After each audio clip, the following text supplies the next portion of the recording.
Power star Pawan Kalyan గారి పేరు దేశవ్యాప్త రాజకీయాల్లో నేడు వినిపిస్తున్న విషయం తెలిసిందే.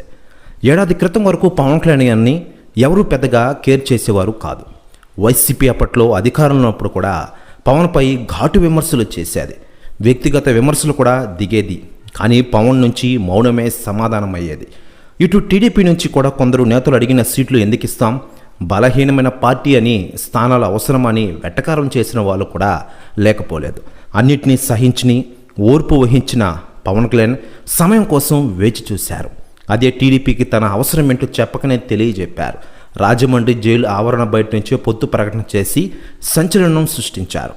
కట్ చేస్తే ఈరోజు ఆంధ్రప్రదేశ్ ఉప ముఖ్యమంత్రిగా పవన్ కళ్యాణ్ గారు ప్రజలకు సేవలు చేస్తున్న విషయం మనకందరికీ తెలిసిందే.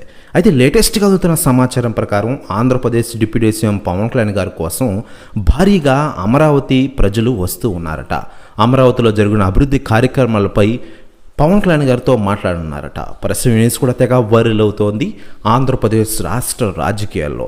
మరోవైపు రాజకీయాలతో బిజీగా ఉంటూనే సినిమాలతో కూడా బిజీ కానున్నారు పవన్ కళ్యాణ్ గారు. తను నటిస్తున్న 3 సినిమాలు కంప్లీట్ చేసే విధంగా ప్లాన్ చేశారట పవన్ కళ్యాణ్ గారు. ముందుగా ఓజీ సినిమాలో నటించేందుకు రెడీ అవుతున్నారట ఆయన. డివివి దానే నిర్మాతగా సుజిత్ దర్శకత్వం వహిస్తున్న ఓజీ సినిమా కోసం చాలామంది అభిమానులు వెయిట్ చేస్తూ ఉన్నారు.